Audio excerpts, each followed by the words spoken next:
Hi guys, Stephanie from Cake Nation here. In today's tutorial, we're going to learn how to do a 3D Spider-Man minion.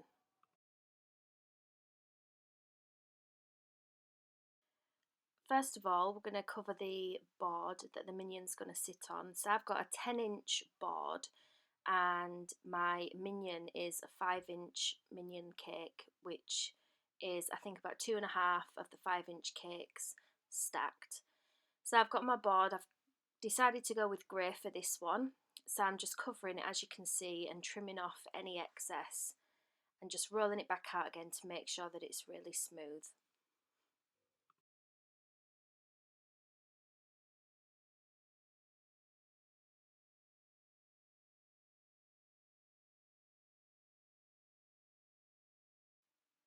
Once you're happy with the covering of the board, I've got a silver metal ruler here that I'm just going to use to make lines across the board to make little squares, and then I'm going to use my stitching tool, just the smooth side that actually fits in there, just to go over the lines to make them a little bit deeper if it's needed. Once that's done and the whole board's covered, I'm going to use the tip of my paintbrush and I'm just going to do 4 dots in each corner of the squares to give the effect of a metal floor.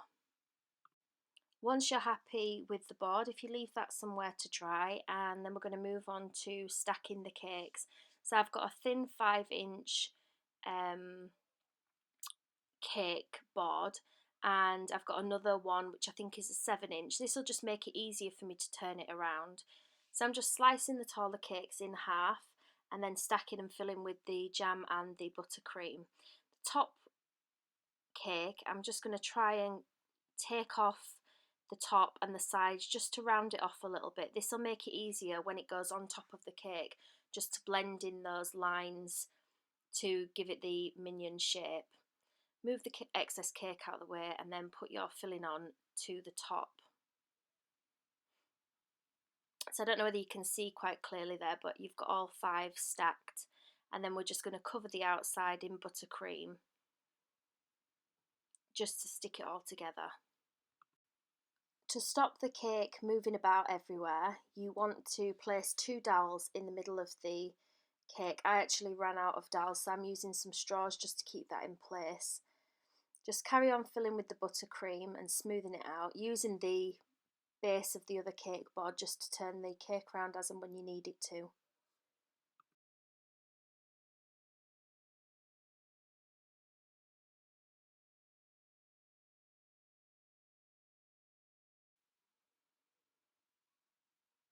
So when you fill in the top of the cake, usually the dowels would sit into the top of the cake, so there would be no need to actually move them out of place. But these straws were a little bit long and I didn't want to trim them and get them lost in the cake. So I took these out to fill the top of the cake, and then I decided to just try some kebab skewers instead, just to see how they would go in holding the cakes into place. Once you've covered your cake, I like to leave my buttercream to dry for, I would say, at least 6 hours, just so the cake's firmer and it's not moving about everywhere, and you're not getting the bulging that sometimes some people get when they're filling their cakes. And then once it's had that time to dry, then that's when I go on to then cover the cake.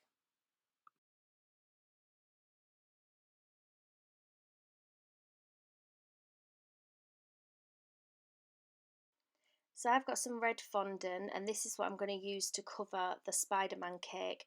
You can see in the background there is the cake that I've got. You can see also in my right corner, that's my daughter. I tried a new method when I covered this cake where you cut the top, so you put the top bit on and then cut it around, and then cut a strip of red out, and that would go around the bottom, and then the black bit that you use for the goggle is what hides the join.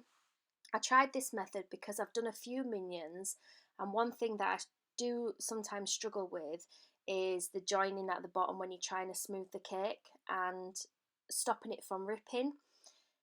Personal preference, I would cover all in one go, but obviously for this tutorial this is the method that I tried. This is probably easy, I would say, for beginners or people that are not that confident in covering the cake. If you do decide to go for the all-in-one method, you just roll out one large piece of fondant and place it on top of the minion. make sure that you secure the head first, and then you just keep fanning it out just to make sure that it's smooth, and then trim off any excess. If you do have any sort of cracks in the icing where it joins, you know, at the bottom where you sometimes get the flare, don't worry, because the Minions wear dungarees anyway, so that does actually cover that in the end. But I thought I'd give this way a go, and I preferred to stick to the all-in-one method. So I've covered the top and trimmed around to make a straight line, and now I'm going to do the same for the bit that's going to wrap around the base of the Minion. So I've cut it at a rough size, and it's a little bit too big, so I'm just going to take off a little bit more and then try to fit that round. So just sticking it down and smoothing it as you go. Make sure that the join is at the back and not the front of the Minion, so that it's not going to be seen by anybody. And just make sure that the join is as close together as it possibly can. I'm using a little bit of water just to stick that down, and then just smoothing it out a little bit with the smoother. And I'm just using some water just to stick the top and the bottom bit together, and just doing that all the way around the cake.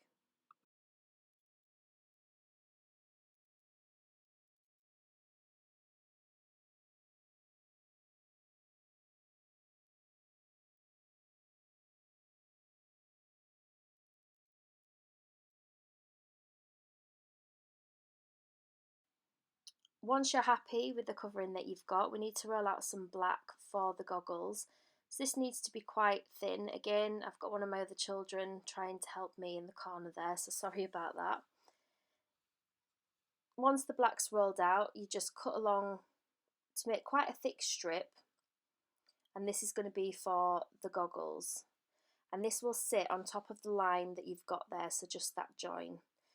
Fit that around and take off any excess, and then the next thing we're going to do is we're going to work on the dungarees. So I've got some fondant here that I've coloured in blue, and I'm just rolling out a thin strip that will be long enough to actually fit around the bottom of the Minion. So again, you just want to trim it till it's roughly the same size.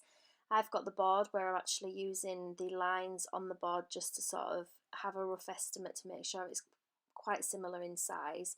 I will put a link in the description box where to get these from, just in case you wanted to get one. So just fit the blue around the back, again making sure that the join is at the back of the Minion, and just using some water or some edible glue just to stick that down.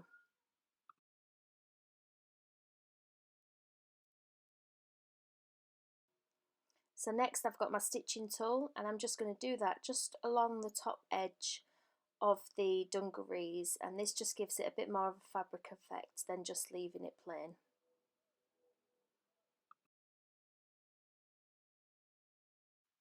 Now we're going to work on the front of the dungarees for the Minion. So we're just cutting out the dungaree shape, testing it for size against the Minion, taking off any excess if you needed to, and then using your stitching tool to go all the way around, and using some water or edible glue just to stick that on the front of the Minion. When you stick it on, make sure it comes away slightly just to give it a bit of movement, and using the other end of your stitching tool to create some lines. Then we're going to do the straps for the dungarees. So again, the same blue, rolling it out quite thin, making sure that it's roughly the same size. I've done it the thickness of about one of these cubes all the way along, and then cutting that in half, using your stitching tool just to go around either side, and then gluing that on again with your water or your edible glue. Just creating a little hole there, so it's going to be a button like, just to join it onto the front of the dungarees.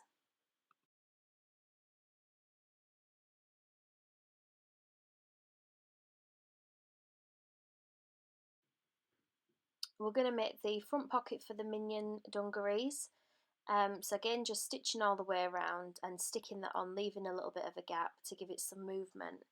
Next, we're going to paint the Spider-Man effect on the Minion. So you want to go a horizontal line across. You don't need to do, because that's where the goggles are going to be. So you need to do your vertical line down, and then diagonally across, and then you're painting the webs on. It can take about half an hour to paint all that on, the front and the back of the minion.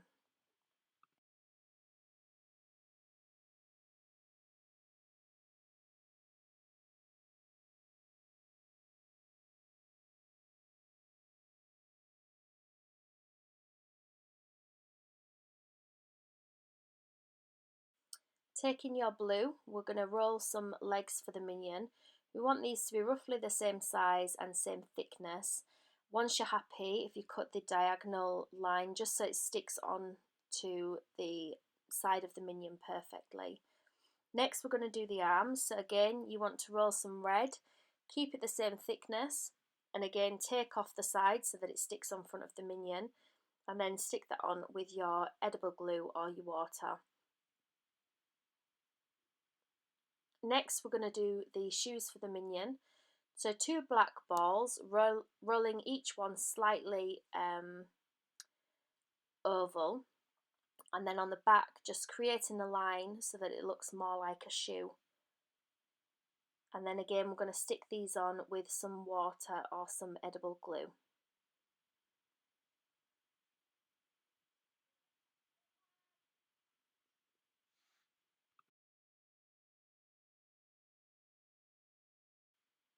So the hands, you want 2 black circles roughly the same size. You need to squeeze in at the bottom of one end and then use your thumb to create a bit where the arm is then going to sit into the glove. Cut out your triangles and then smooth the edges just to make them a bit round. And then as you can see, I've just stuck that on with some water. Doing the same again for the other one, so just using my thumb to pull out there, so that's where the arm's going to sit in, and then using my knife to cut out the lines there, and then smoothing the edges just to give it a more of a rounded feel. Next, we're going to roll out some spikes for the hair. So again, just got some black fondant, rolling out the spikes, roughly about the same size. We are going to use some cocktail sticks just to stick these into the head, just to make sure that they don't fall over, because it is fondant, it is quite soft, and we want it to be fairly straight, and the cocktail sticks just help with that. So once you've got your number that you've cut out, I think I've done maybe 9. Odd numbers always look better than even numbers. But once you're happy with what you've got, put your cocktail sticks in the bottom. I tended to put the cocktail stick in the head first, a little bit of water, and then stick the black over the top, just so that you're not squashing the fondant that you've already made into your cone. Next, we're going to work on the eye. So if you take some white fondant and roll that out, and then one of your circle cutters to cut that out, you want to make sure that this is quite thin. We've got some green for the eyeball itself, and then we've got some red for the eyelid. So you want to roll out your green quite thin and stick that on in the middle. Then I've got some jade sugar flare and some spruce green sugar flare, and I'm going to use those to colour in the eye. So the jade green is going to go on the outside, and then the spruce green, I'm going to use that to draw lines from the outside in. I'm going to wet my brush, take off the majority of that water, and then start to pull those colours in so you can see what I'm doing there, and it just gives a really good eye effect. Once you're happy with the colour of your eye, if you have some black fondant that you roll out and stick that in the middle for the pupil, and then just use some water or edible glue to stick that on the face.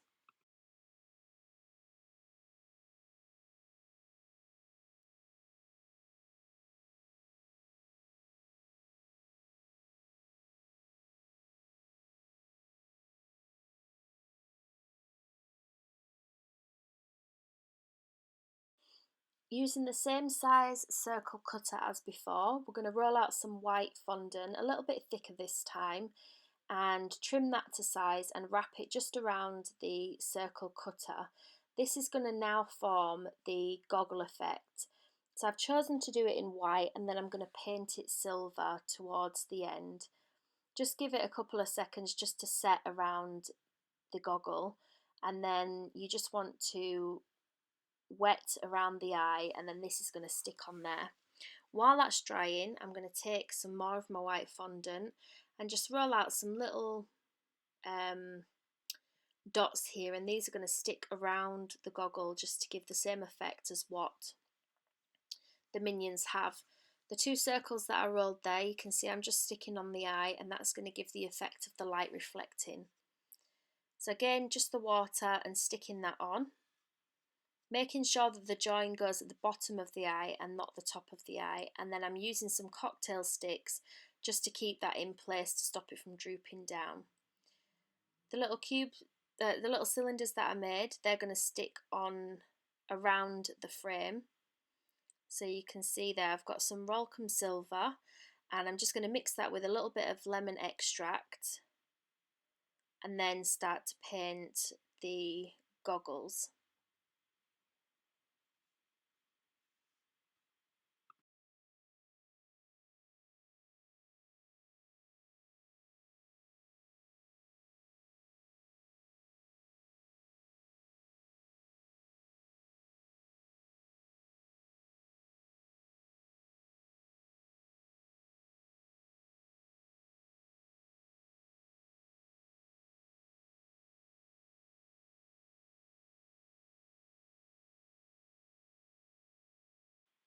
Once you're happy with the coverage, you then want to stick your cylinders that you made on earlier. So you want your, I think there's 8 in total. I find it easier to put the top, the sides and the bottom on first, and then just stick the others in between all of those. I'm using water to stick these on, and once I'm happy with that, I'm just going to again cover them with the Rolcom silver.